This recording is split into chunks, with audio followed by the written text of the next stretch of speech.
El que nosaltres intentem amb el nostre negoci és transmetre molt els valors que nosaltres creiem que són els valors de la nostra illa, que és una manera de veure les coses amb calma, des de la perspectiva de la natura i des del respecte.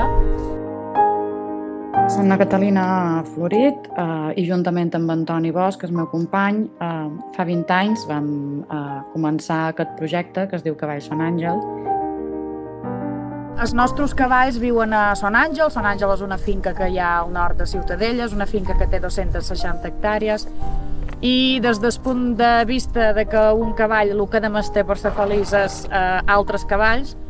i tenir prou espai per moure, per interactuar, per prendre decisions, doncs els nostres cavalls estan sueltos tot l'any, estiu i hivern, les condicions ho permeten, i tenen pastura quan n'hi ha, si no els hi suplementam, i el que fan és relacionar-se entre ells i això els hi dona un equilibri mental que és molt important perquè les rutes siguin segures. Les nostres rutes no són només rutes a cavall, sinó que com fem aquestes rutes de 5 dies que inclouen allotjament i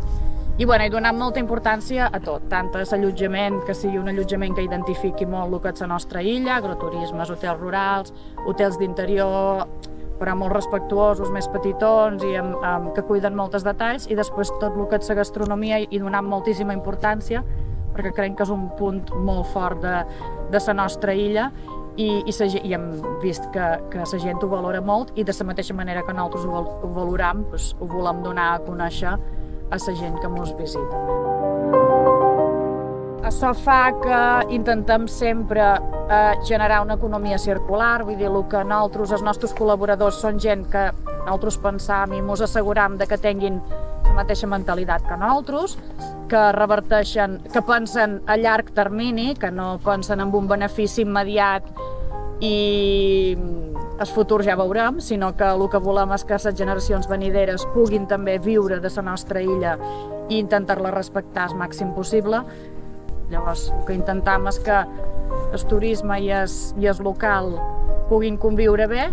i que un se'n beneficiï de l'altre. No només anar a prendre recursos, sinó intentar trobar un equilibri que ens beneficiï a tots.